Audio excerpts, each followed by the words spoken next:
You are listening to Quran Memorization Techniques, a study skill series brought to you by Arabic Anonymous. طيب بسم الله الرحمن الرحيم. السلام عليكم ورحمة الله وبركاته. صباح الخير يا جماعة. How's everyone doing today? A blessed morning to all. Alhamdulillah, on this blessed Saturday, 25th January, Arabic Anonymous, we are having our first Arabic Anonymous Study Skill Series workshop. It's actually meant for our students who are studying under our program, under our Arabic online quotation program. But because of inshallah, we believe that there's immense benefit that everyone can get from this, we are welcoming you too. Ala kulli hal, please take note that there will be no recording shared to the public. So if you missed it, al-asaf, there will be no recording shared by anything. So please, it's only an hour. Do your best to pay close attention. أهلا وسهلا بكم. أنا مودة بنت إسماعيل، أنا مديرة ومؤسسة هذه الشركة Anonymous. وإن شاء الله سنبدأ بهذه ورشة العمل للطلاب بحقيقة. This is a workshop for students إن شاء الله. And we are welcoming our first speaker for this year يعني أستاذة حنان بنت إسماعيل. أستاذة حنان بنت إسماعيل, she's from Singapore but is now studying in King Saud University in Riyadh. The Middle East #1 university, alhamdulillah. She's doing her master's there. She's from Singapore, Naam. And she will be sharing with you about memorization technique. And why is memorization important? Because we are Muslims, subhanAllah, and Muslims are encouraged to memorize the Quran, not simply because we want to read it in our salah, but also because it has a lot of benefits and advantages to us. Without further ado, I will welcome Ustazah Hannan here and she will take the floor. Ustazah Hannan, Bismillah. Okay, Assalamualaikum warahmatullahi wabarakatuh. I'm sorry, Ustazah Muada, will I be the one sharing the PowerPoint slides or I will be the one sharing? أعطيني دقيقة. Okay. بدون صوت أو بالصوت؟ هل هناك صوت؟ لا. أي صوت يعني. أي صوت. طيب. Okay, Bismillah. Assalamualaikum warahmatullahi wabarakatuh. Alhamdulillahi Rabbil Alamin wa bihi nasta'in ala umuri dunya wad din wassalatu wassalam ala rasulil amin nabiyina Muhammad wa ala alihi wa sahbihi wa man tabi'ahu bi ihsan ila yaumiddin. Ahlan wa sahlan everyone. First and foremost, I would like to warmly welcome everyone here today, our young madrasah students, parents, and all our esteemed audience. Thank you so much for taking the time to join me in this short sharing session. It's actually an honor to share something close to my heart, which is some stuff related to memorization techniques. And to be honest, although I don't have that much knowledge to offer to you guys, I do hope the little I've learned from my own experiences will benefit all of you, bi'idhnillah. These techniques have actually helped me in both memorizing the Quran and managing my studies. And I believe they can be valuable for anyone, regardless of age, inshallah. So to our students here, I hope you will find these tips useful and enjoyable in your learning journey. And also to the parents and all our other audience, I sincerely hope you too can take away some ideas that can benefit you personally or help you in guiding and supporting the young learners in your lives. So Bismillah, let's dive in and discover how we can make memorization more easier, how we make them more enjoyable and more impactful. So let us start. Bismillah.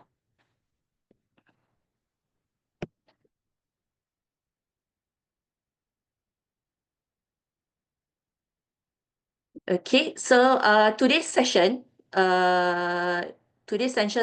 consists of these subtopics. First, I will share with you some points related to relationship between Quran and memory power. And I will share with you some Quran memorization techniques that I have personally applied in my Quran memorization journeys. And then I will also share some study techniques or tips that I have been using also since my school days until and I'm still using it in for my master's degree. And last but not least, we have a later short Q&A session. All right.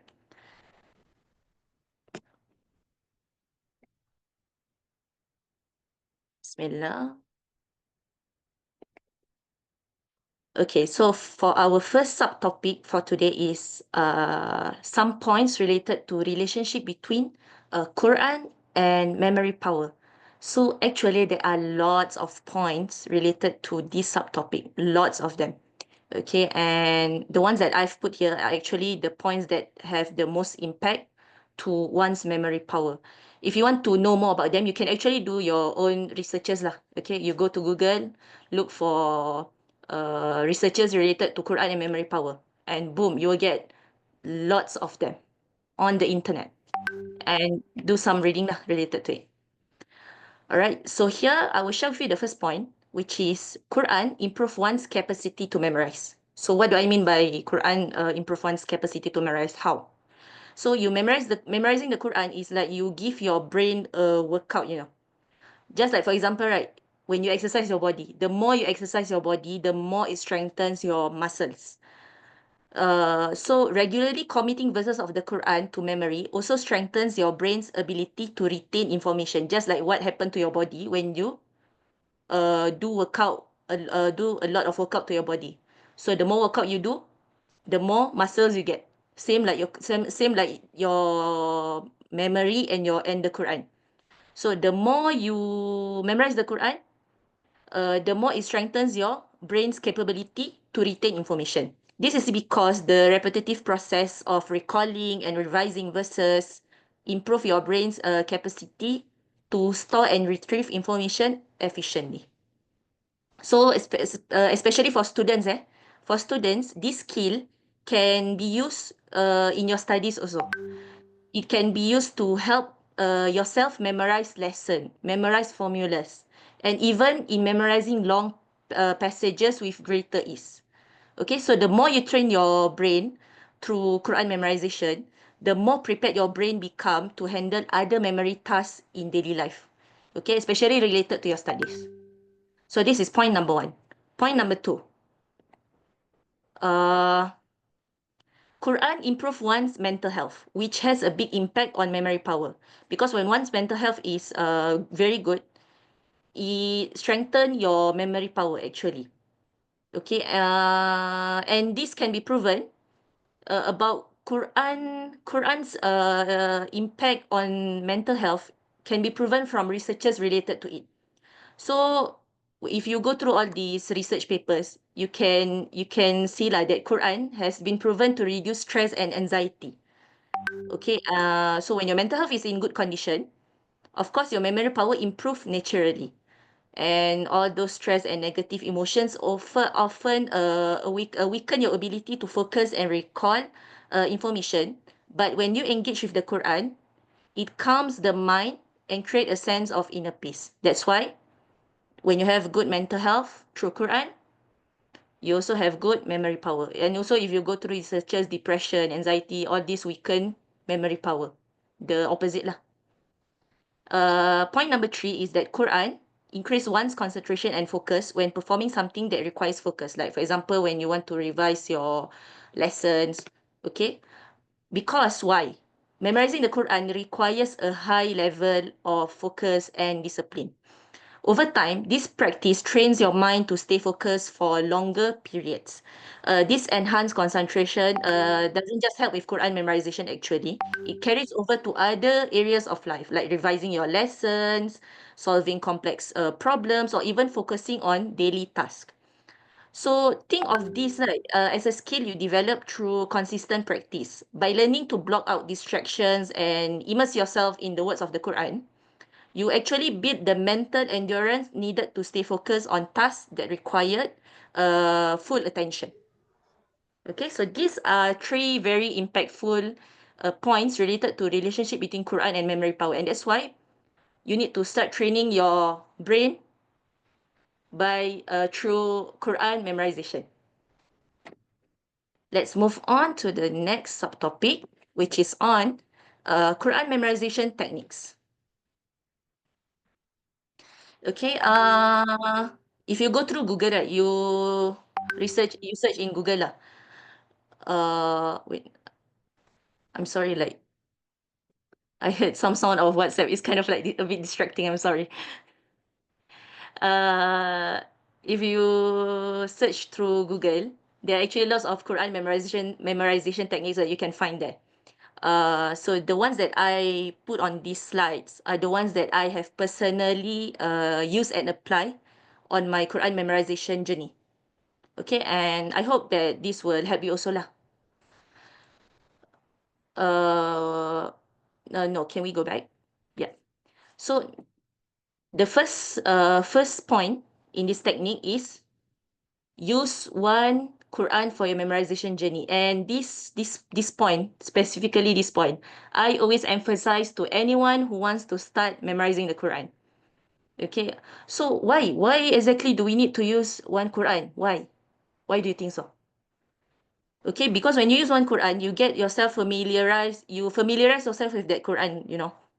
Over time, you will begin to associate specific verses with the position on the page. It makes you easier to recall the verses. Switching between different copies of Quran actually might confuse your visual memory. And when you use one Quran, it helps you in applying the next technique of memorizing Quran, which is visualization. This part. Okay, visualization technique. So point number one, use one Quran and stick to it from the beginning of your Quran memorization until the end. Number two, apply specific Quran memorization technique for yourself. Like I told you just now, there are lots of Quran memorization techniques and you can discover them throughout your journey also. But these are the ones that I have used and are actually quite impactful. Okay, so technique number one is sabak sabaki manzil technique.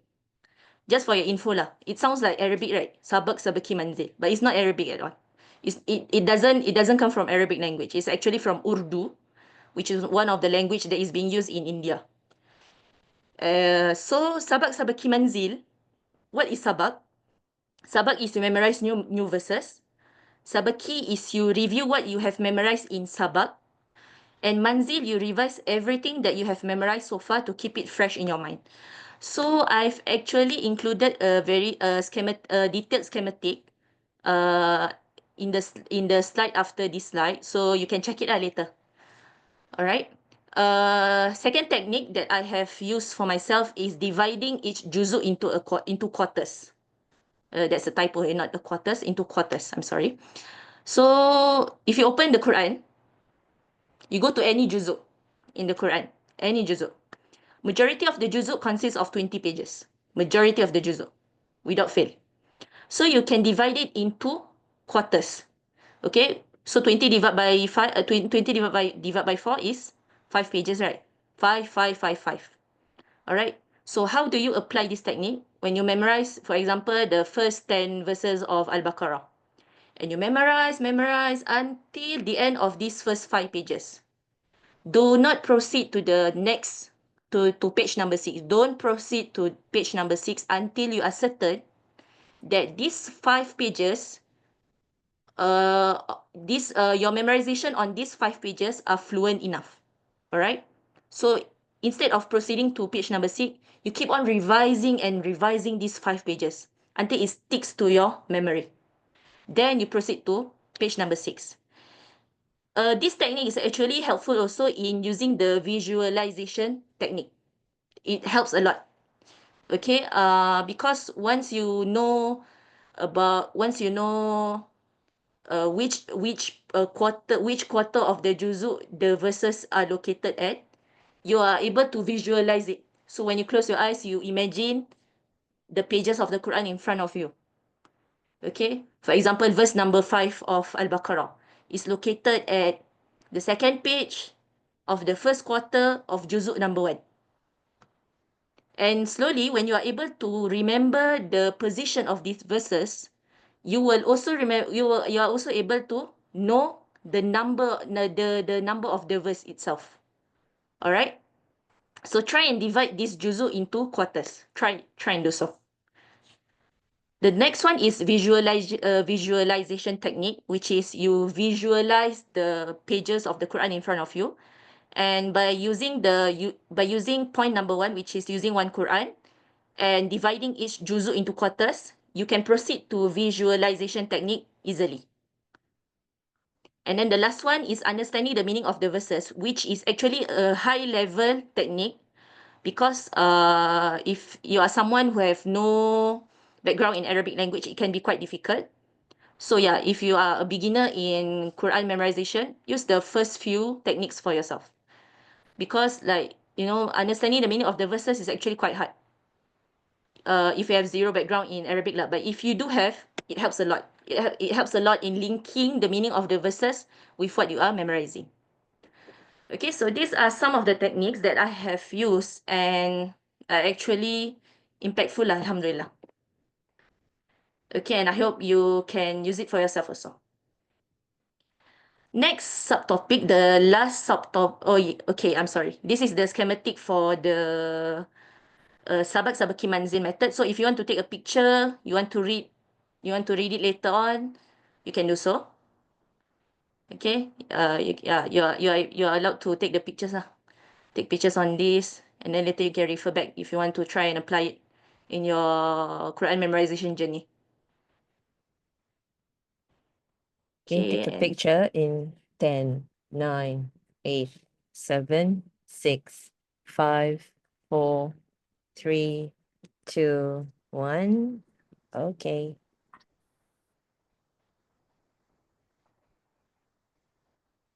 Ustazah, someone is asking whether you can repeat this Sabak Sabaki particular. Manzil. Yes, please. Sabak Sabaki Manzil, yeah, it's like what you see on this schematic ah. So Sabak means new memorization. Sabaki means you revise what you have memorized in Sabak. And Manzil is the revision of all memorization. So I give you examples on each part. Sabak, for example, you memorize first page of Surah Al-Baqarah for Sabak.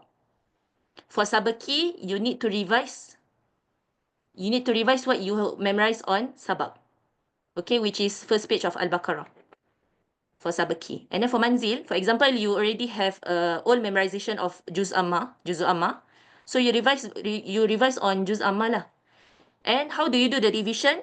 Quarter by quarter, like the one that I told you before. So divide Juz Amma into quarters, okay, and you do your revision starting from the first quarter of Juz Amma, like that.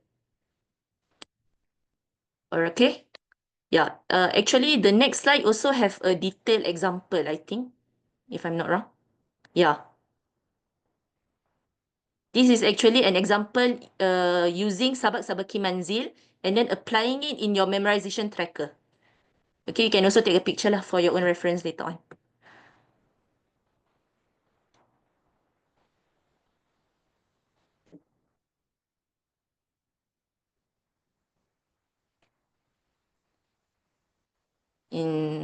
Okay, in 5, 4, 3, 2, 1. Okay, and that's all related to Quran memorization techniques. Now we'll move on to the last subtopic, which is on study techniques. And these study techniques are the ones that I have been personally used lah also. Until now, I still use them for my master's degree. Okay, a moment. Are there any questions before we move on to these particular subtopics? Are there any questions regarding to Quranic memorization and the techniques? Oh, someone asked you a question.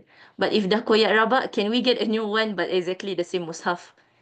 To be honest, from my personal experience, even though if you get a new mushaf, but it's exactly the same copy, the feel is still not there. You get what I mean? The feel is still not there. But if you are able to still get the feel when the old feel that you get when you use the old mushaf, then do so. For myself, dah koyak rabak pun, I will still use the same old mushaf. Because it's hard for me to get the same feeling that I get if I move to a new mushaf, even though it's the same copy. It also has to do with photographic memory. The photographic memory that you form with that physical mushaf. Hence, Yeah, the same mushaf helps you to get a photographic memory of each page embedded in your mind. true. Okay, so Can that's we get can we get the ones that are separated into juzu? Yeah, no worries. You can try and do so also. But to be honest, it's better to get a one full mushaf because when you get a one full mushaf, because certain juzu, right? They are kind of like, in Quran, some of the juzu, they are kind of like separated from each other. So if you get separated juzu, right, you don't get the feel of memorizing Quran from one full mushaf. And you won't be able to get the ability to actually know the position of the verses specifically in the Quran. So if you want to ask me, I strongly recommend you to get a full mushaf instead of the one that is separated. there is a question here. The question is asking, how about Quran memorization for children below 6 years old? Below 6 years old, you can actually apply this also to below 6 years old. I think But they maybe I can can start, answer that because I have yeah, children under 6. sure. So okay, Bismillah. Sorry, I'm taking that question from Ustazah Hannan because I have experimented this, or I'm still experimenting this with my children. So Alhamdulillah, I have 3 children. The eldest is 7 this year, second is 6, and the last is 4. My children started officially memorizing the Quran at 5 or 6. And what we did is we so-called adopted the same sabak manzil method too. Albeit we don't have this kind of timetable. So in the morning after Fajr, ba'da Fajr, the children will memorize a new portion. And because they are still learning, I don't make them memorize the whole page or half a page because it's intimidating for them. One full page can be like how many? 10? No, more than 10 lines, right? So we will agree on. Currently, they're memorizing Juz Amma. Alhamdulillah, the eldest is 3 surah before she memorized the full Juz Amma. So what we did is, let's say the surah has 21 verses. So what we do is we agree on, because she has to agree with me. I want her to want to do it and not feel forced. So we agree on, okay, Mariam, let's see, this is 21 ayah, but it's only about 11 lines. So how about we memorize 5 lines and then 6 lines? And she agrees to it. So in the Fajr on day 1, we will memorize that 5 lines. And what we'll do is that she will read and look at that lines 5 times. So she will simply read that whole 5 verses 5 times. And then we will try to close the Quran and then she will read. And subhanallah, children, they have minds of sponge. They can simply, most of the time, she can recall. But if the verse are slightly longer, then we will simply repeat it again.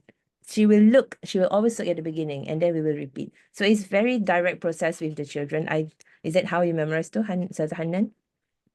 Uh, from my own experience as a kid, like, I actually started memorizing Quran since I was a kid. I mean, like, of course, Ustazah Mawadah remembers lah. I mean, we practically live in the same house. So We're our siblings. yeah, so our parents, especially my late father, Allah yarhamhu, he actually we started memorizing the Quran by actually instilling the love of Quran to us. So how does he start instilling the love of Quran to us? He will just, like, casually turn on Murattal, Yep. the recitation of the Qurans in our house, non-stop. Mhm. And I recall, like, all of us siblings, 10 of us, we are able to memorize Surah Yusuf without our parents having to force us to do so. By Simply from just listening. listening to, Yes. by just listening to the Murattal lah. But for children under this age, after we do the post Fajr, so it's kind of official. We sit down by the Fajr, we memorize 5 verses, and then throughout the day, they will listen to Murattal. They do. So when they play, they will simply listen to Murattal, at least like 2 full cycle, 2 full loop during a day. And then by the Asar, we'll probably, like have some games and we'll just recite kind of what we call Quran jamming of each other on and off. And before bedtime or during bedtime, yeah, after we read all the dua, we will just read the whole thing back together. So that's our manzil or our sabaka and manzil. So without having this kind of structure, because children and then there's school in between, So I'm very mindful of how I put it to the children. Ala kulli hal, I see that it is doable, inshallah. Yeah, inshallah. And this kind of tracker, even the of course adults especially, you can use this kind of tracker. It instill discipline in yourself Okay, and make there's sure you another stick to it. question. Often. Okay, take a break before studying the new memorization. How long should this break be? As long as you think that you need so. Because this break, the break that you are taking is for you to revise back on the first 5 pages. So Not break, when not do anything, right? yeah, it's not the break of not doing anything, no. This break is break from memorizing new verses. So take this break to revise the first 5 pages. When you are think that you are fluent enough, then you can move on to the next page, to page number 6, like that. So it depends on individual lah. Tamam. Ustazah Hannan, another question. What if they are slow learners? What approach should we do? If you are a slow learner, then you memorize according to how many verses you are able to do so. Some people are only able to memorize 1 verse a day, some 2 verses, some 3 verses, some 1 page. Depends on your own capability. So don't force yourself. Okay, look at how many verses you are able to do so. But the most important thing is discipline. 23 hour. Boleh. Pening kepala aku. Apologies. 24 je. Can you have you mute yourself, please? Thank you. Okay, so the most important thing is discipline. So you can memorize as much as you can, as little as you can, but you need discipline. Make sure you do so every day. That's all. Okay, Ustazah, any Qari recommendation for kids? For kids, we have this reciter. His name is Sheikh Al-Minshawi. Al-Minshawi. Actually, Sheikh Al-Minshawi, he has these sessions where he will read the Quran with kids. So he will read 1 verse and the kids will follow. It's actually very, very helpful in gaining kids' attention. I'll write down his name. And you can check in YouTube. Okay, so that's his name, Sheikh Al-Minshawi. There are some sessions that he did with kids, and you can use it to get your kids' attention to in joining what, like Ustazah Mawada said, the Quran jamming sessions. Yeah. Okay. Any more questions related to Quran memorization techniques? Okay, we will continue with the flow of the slides, and inshallah you can continue asking along as the slides go, inshallah. Okay, so Alhamdulillah, we are done with the first subtopic, and this is the last subtopic for today, which is on study techniques. Okay, and yeah, there are lots of study techniques also, but these are the ones that I have been using. And I feel like it's very impactful, like the Quran memorization techniques. So first point is you need to know what type of learner you are. Okay, there are 4 types of learner. We have the audio learner, visual learner, we have the audio visual learner, and kinesthetic learner. So you can Google, look for what type of learner you are, take a quick quiz by yourself, okay, to determine your learning style. And when you know your learning style, you are able to apply your own study techniques that is suitable for you. All right. So after I actually did this quiz, right, and I not only this one, I did quite a few quizzes, and I actually find out that I am the visual type of learner. I prefer something visual. Okay, so like in the next slide. Yeah, in the next slide is how I actually did my notes, because I'm more on the visual side. So I love to use lots of sticky notes. Sticky notes that have vibrant colors, because it kind of like, help me differentiate different type of information on that particular note. I also love to use colored pens, different colored pens, to also differentiate between important points, non-important points, or the points that I just need to read, not memorize. Or I want to differentiate between translation of certain words in Arabic. And I will also underline important points, also using different colored pens. In some of my other notes, actually, I even do that. I even draw some stuff to help me remember certain things. Yeah, so this is the visual type of learner notes lah. You can try using it in your own notes also if you are on the visual learner, if you are the visual learner type. All right, and then next point is make sure that you understand the lesson well before the end of the class. Okay, so pay full attention in class. When you think that you miss something of that day's lesson, or there are some parts that you are still not sure of, reach out to your lecturers, to your teachers, to your ustazah immediately. Don't wait until exam day. Okay, why? Because if you are able to understand that particular lesson fully, believe me, that information will retain, will stay until exam. So when it's exam day, you don't need to like study hard like other kids who kind of like procrastinate a lot, especially in terms of revision. Because why? You understand everything fully. Also, one point that most student tends to neglect is adding in supplementary readings or materials outside your school textbook.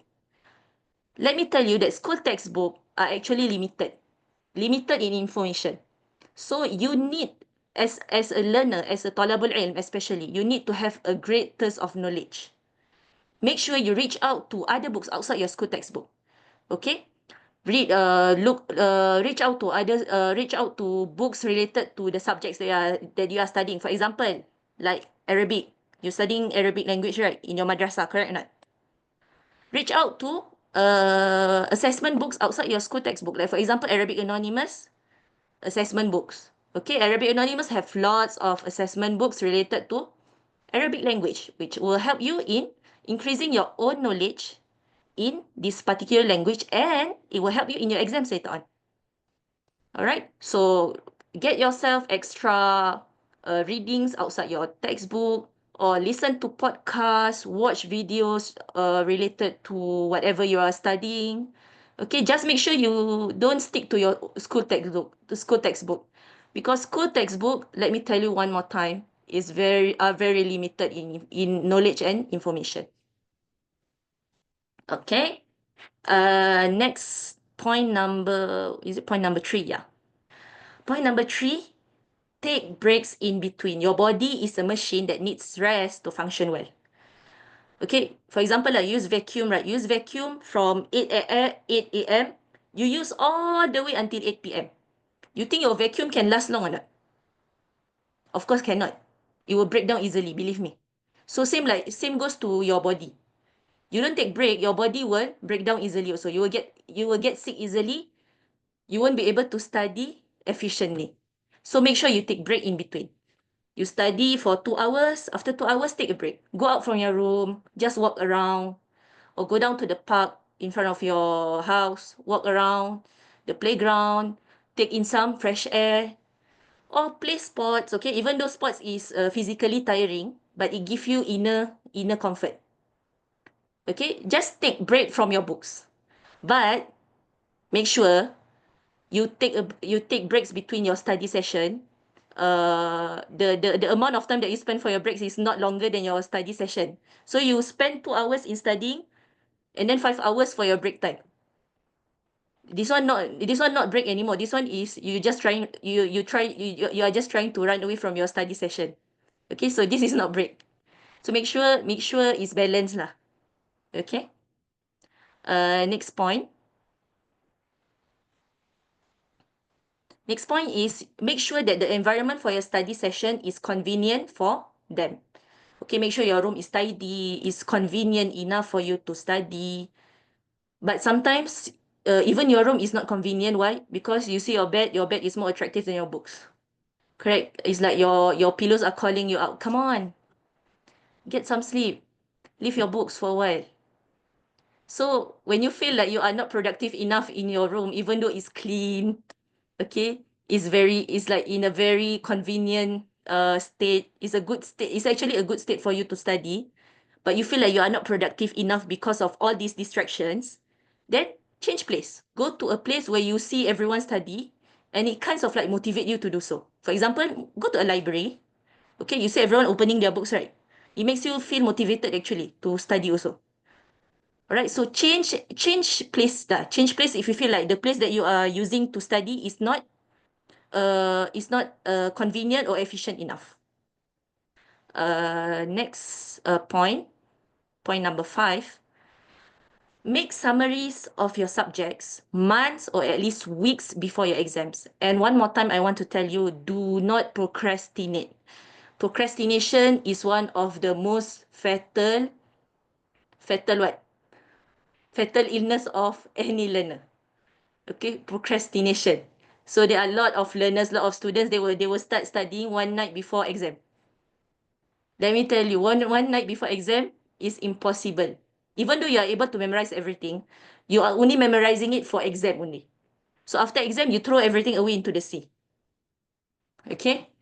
So if you want to be a real learner, what is your objective of studying? What is your objective of learning? Is to gain knowledge, right? And making sure that this knowledge get retained in your memory as long as possible. So how do you do so? Start revising on them, make summaries of them, months or weeks before your exam. Don't do so one night. Don't do one night before your exam. Okay, it's not impactful. It's dangerous, in fact. So how do you do your summaries, by the way? You can do it digitally, like you type your summaries on laptop, or you can do it manually lah. You handwritten them. Depends on your preference. For myself, I prefer writing it by hand. Okay, because the more I write, the more it kind of like, it helps me in linking the information that I write to my memory. There is actually a great Arabic saying, a very popular one in fact. Al-ilmu saydun wal kitabatu qayduhu. What's the meaning? Al-ilmu, knowledge, saydun. Knowledge is a prey. Wal kitabatu qayduhu. And writing is its shackles. Okay? So you want to catch that prey, you need to use its shackle. You want to get that knowledge, use writing to grab it, to tie it to your memory. So yeah, if you want to ask me, I do prefer writing by hand. It actually helps in linking those information, those knowledge to your brain, to your memory directly. Okay, next. A question. Do you advise use ChatGPT to summarize? Do you encourage to use ChatGPT to summarize your notes? Actually, I do use ChatGPT to summarize some of my notes, but I don't fully depend on it. ChatGPT is actually helpful in giving you ideas of what to summarize. I'm sorry. Okay, so yeah, do so, but don't depend heavily on it lah. You still need to put in your own style of your own style of summaries lah. Okay. Next point. Apply repetition when memorizing and do it according to your learning style. So for example, if you are the audio learner type, okay, so you memorize while saying it out loud repeatedly. You memorize something, for example, Alhamdulillahi Rabbil Alameen, and then you memorize again and again, making sure you say it out loud because you are the audio type. If you are the visual type, you close your eyes, imagine that the page is in front of you, and then memorize inside your brain directly. Okay, you visualize the words in front of you. This is the visual type of learner. If you are the kinesthetic type of learner, hold your book while memorizing, and then you can walk around, do some movement, okay, to help jog your brain memory. All right, so yeah, this is point number 6.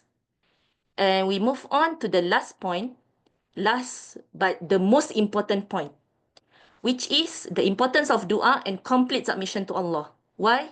We are all nothing without Allah's mercy and help. Okay, so you need to work hard, which is ikhtiyar, and you need to tawakkal. Part of tawakkal is dua. Inshallah, you will get best result in whatever you are doing. So even though you ikhtiyar without dua, you still get, Ustazah, I don't do dua, but I still get first in class. I still get the best score in my class. So yeah, I mean, I don't need dua. What? You may get the result that you think is the best for you, but there is no barakah in it. There is no barakah in it. You want whatever you achieve got barakah, right? Yeah, so apply tawakkal to whatever you are doing. Don't only work hard. Remember that you have Allah. Remember that you still need His help. Okay, so what kind of dua that I have been applying on my study journey actually? What kind of dua? This dua have been taught by my late father, Allah yarhamhu, since we were kids. And I make sure that I use it, I make it a habit to myself before I even open my book to read this dua. And I can feel the difference whenever, like, I study, there are some moments where I forget to read dua. I can feel the difference when I read dua and when I don't read the dua. When I don't read the dua, it's harder for me to churn in all the information. Okay, so make this a habit. What is the dua? Allahumma anfa'ni bima 'allamtani wa 'allimni ma yanfa'uni wa zidni ilma. Oh Allah, make useful for me what you have taught me and teach me knowledge that will be useful to me and increase me in knowledge. You can use this dua for anything that you want to study, even though it's religious related, okay, like non-Islamic related lah. Like you want to study math, you want to study English, you want to study science, you can still use this dua because all knowledge are beneficial, inshallah. Okay, and if the subject that you are studying related to deen, related to Islam, then you can add in this part. Allahumma fakihni fid din. Oh Allah, grant me understanding of the deen. Alright, so please apply this to your study sessions. Ustazah, can you slow down, please? Am I too fast, guys? I'm sorry. But yeah, because the time that we have here is actually very limited, so I'm trying to cover up everything quickly lah.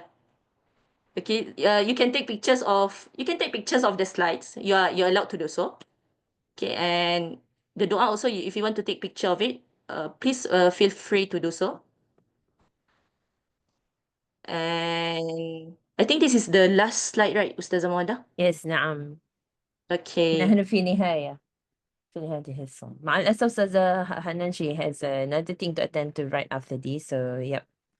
على Yeah. كل حال نحن في النهاية الحمد لله, we at the end and it's now time for Q&A. You've been asking questions but left us. You can ask in the main chat room so that inshallah I can help to address it too. The floor is open for your questions. تفضل. There's actually a question here. If I'm more outside than at home, like by the time I reach home, I'm left with settling kids and house chore. Can I use phone to continue baca the Quran when I'm outside during my break time? I mean, like, it's okay. You want to use your phone to continue memorization or baca the Quran, just reciting the Quran, it's not a problem. If you feel that, changing Quran have no, it doesn't really have that big effect on you lah. Okay, I mean, like, again, I'm telling you, the Quran memorization technique that I share with you guys is a subjective one. I mean, like, it's based on my personal experiences. Yeah, Okay. there is actually books written on it. About the using the same mushaf. A lot of scholars advise using the same mushaf. No problem about using phone, just that phones may have distraction. Like when you're using it, suddenly, a Shopee notification pops up and then you start shopping instead of continuing recitation. It happens. We are human, they are easily distracted. And that is why actually some, like in some masjid in Singapore, especially during Ramadan, I kind of like observe lah, especially during Tarawih, some of them will kind of like, semak all the recitation of the Imam using phones, okay, using the Quran on their phones, and some scholars actually forbid people to do so, Why? Because of all these distractions. Imagine you are using the phone to semak the bacaan, right? Inside a solat. And then WhatsApp messages pop up. Your focus is no longer there. Yeah. So, like what Ustazah Mawada said, better to leave it lah. Yes, you can share the slides with your friends. تفضل. When you say Maratal, do you mean the current surah that the kids are hafaling, or yeah. If you want, it's best to switch on Maratal based on the surah or the verses that the kids are currently memorizing, to link their, because like I tell you, certain people have different learning styles. So we don't know, some kids they prefer audio type of, learning platforms compared to the visual ones. So yeah. About the Muratal, right? The Qari. Personally, my children, they love listening to Muhammad Taha al-Junaid when he was a child. So because the Qari is a child, that my children feel that they can relate. They feel relatable. That he is a child reading a Quran, so they want to read the Quran like that child, and they have aspiration. Oh, I want to read Quran like Muhammad Taha, and actually it helps to make them more motivated and want to read, to memorize the Quran too. So that is one Qari that my children love listening to. So is there any Musaf recommendation? I recommend using the Madinah one. Because you can get it anywhere, inshallah. You can get it anywhere, and it's the one that, how should I say? I don't know how to state it out in English. معتمد. وش يعني بالإنجليزي؟ Eh? It's the one that is معتمد. Tahqiq. It's been Not how do you تحقيق, call it's it? معتمد. Yeah, you guys can It's just Google. recognized. It's recognized Yes, it's the one internationally. that is recognized internationally. Correct. Thank you, Ustazah. Yes. Recognized internationally, that, and personally, yes, I also prefer the Nabawi because you can find Nabawi, if you forget your own Mus'haf, you can literally find a Nabawi Mus'haf almost at every single masjid. So inshallah, the photographic memory is still there. For school-going children, how do you motivate the child to continue this journey with continuous added responsibility, more schoolwork, etc.? I will share like my own experience when I was in primary school. For your information lah, I don't go to madrasah when I was in primary school. I went to a secular school. So how did my parents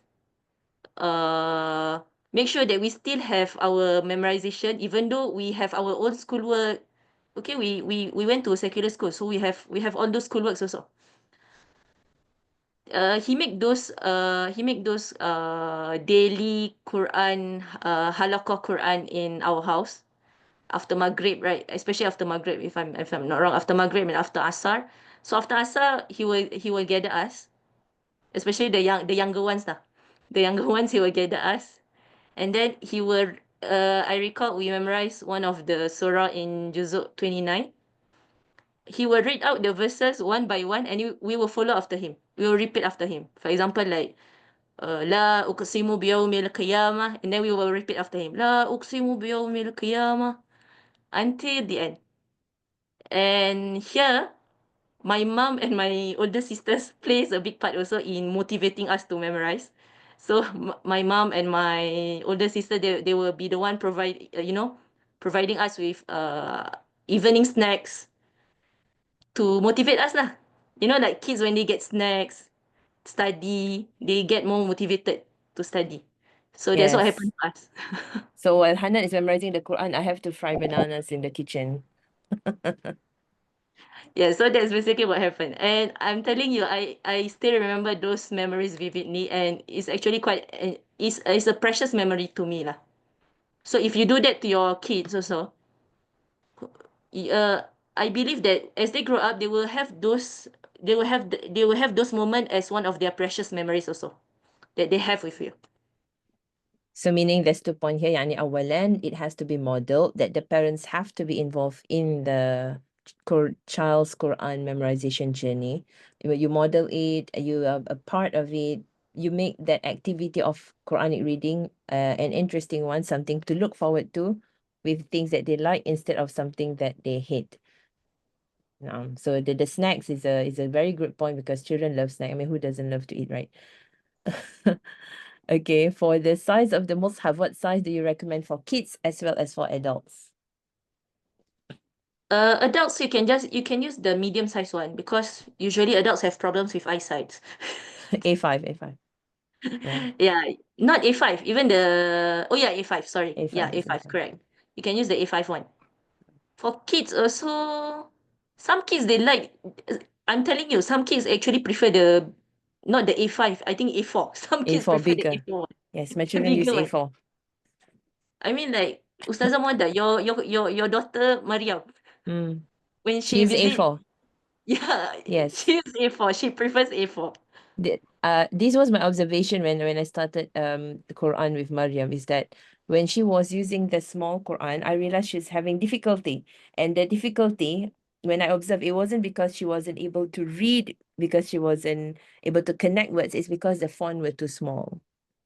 So that's why we got her a bigger one, and subhanAllah, it makes such a huge difference. So observe why your child is having difficulty sometimes. It could be because the book is not effective enough for her. Yeah, so for even for kids, sometimes they prefer bigger than A4 size. So it depends on your kid's style also. For picture of Musab. Which I of will the I will take it and show it to you. But before that, there's a question about the tagging, Saza. Maybe you would like to take that. do you recommend the Mus'haf with the tagging? I'm not sure. To be honest, I don't understand the question. What do you mean by tagging? Like, can you explain it a bit more? Do you recommend Mus'haf with translations?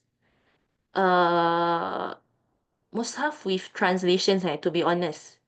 I don't really recommend for those who are beginners in memorizing Quran. I don't really recommend that because sometimes this translation can be a distraction to the original Quranic verses. So your brain got confused sometimes. That's why I say about using the understanding the meaning of the Quran technique. That is considered a high level technique, and you can use who is recommended to use this technique, the ones who have a background on Arabic language. If you don't have any background on Arabic language, I don't really recommend you to use the ones with translation. Stick on the ones that is without any translation now, to avoid confusion when you memorize. Okay, I have the Mus'haf that I can show. Ala kulli hal, about the Quran tagging, right? I think what I understand what Ustazah Hannan meant is that the Quran tagging is for Quran tagging, it's for you to study the Quran. But for Quran memorization, maybe use a separate Mus'haf, because the added information in there can actually distract you.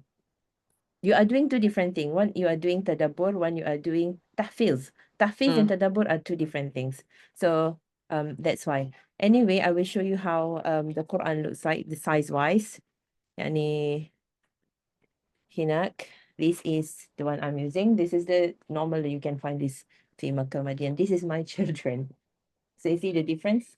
And it is a lot of difference. The font when you open it, and for my children, when you open it, you see, you can literally see from here, from where you are. I don't have to come forward. For this one, I have to put it forward for you to see. So yeah, font wise for my children, this was difficult for them, and you got the bigger one. Yeah. So that's size wise. This is A4 size, this is A5 size. Someone, sorry if I missed, but what Quran is recommended for the kids? Yeah, we have been saying that depends on your kids' taste. Some kids they prefer A4, some kids prefer A5. Yeah, depends on your kid. You need to observe them, like what Ustazah Mawada mentioned just now. Okay, any more questions about your Quran techniques or about study techniques? Sorry, I think not related to today's topic. Do you still have Arabic class for ladies by online, Ustazah Mawada? Inshallah, still subscribe to our, what do you call that, newsletter. So subscribe to our newsletter, and we will be notified of any opening.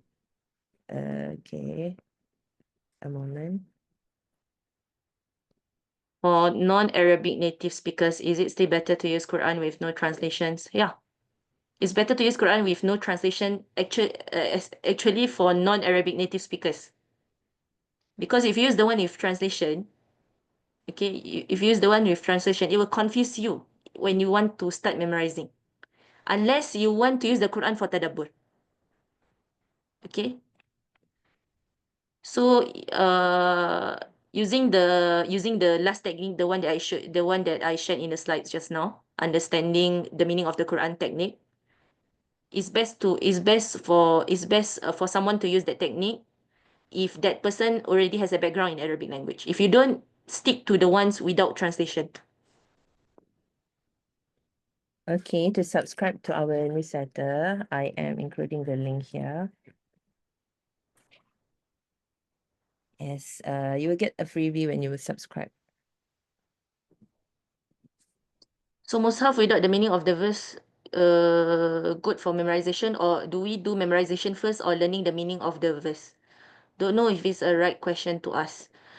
Uh, if you feel like knowing the meaning of the verses will help you more, then try and learn the meaning of the verses first before you proceed to memorizing.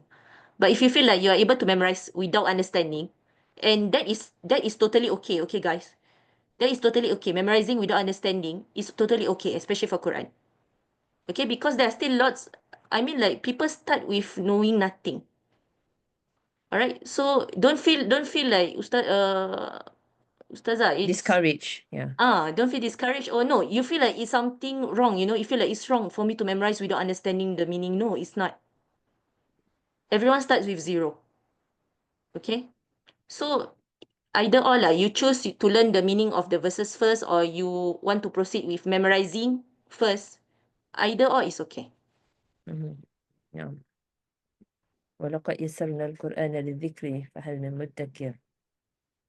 Salam Ustazah, would you recommend the Quran Trace book to enhance our memorization? Your Quran Trace book. Oh, Quran Trace book is the one where you trace the verses of the Quran. Yes, yes. So you are Quran Trace using book. you're using writing to help memorize, Quran have Trace book memorization. actually helps, yeah. And there is actually another benefit of using the Quran Trace book. You know how to write in Rasam Uthmani. And writing in Rasam Uthmani, even people who already learn Arabic finds it hard to do so. Yeah, so you get lots of benefits actually. Yeah, I would recommend you to do that if you have the book lah. Yeah. Can you share a Can you Quran share for a quick? memorization? I should get a personal one. Like what I say, it's best for you to have one Quran that you hold dear to yourself, that you're familiar with. So better to get a personal Quran. Don't share. Because when you get a personal one, lots of things that you can get imprinted in your own memory. Easier. Be Thank you selfish both about the for Quran. It's okay to be selfish there. Thank you, because I was under the impression that we need to understand what we've memorized. Of course, we need to understand what we've memorized, but don't force yourself to do so immediately. Choose whichever is easier for you. Quran with no translation means we need to have wudu at all times. Yep. Need to have wudu at all times. Yeah. So jaga wudu lah. Try to jaga your wudu lah if you want to read the Quran.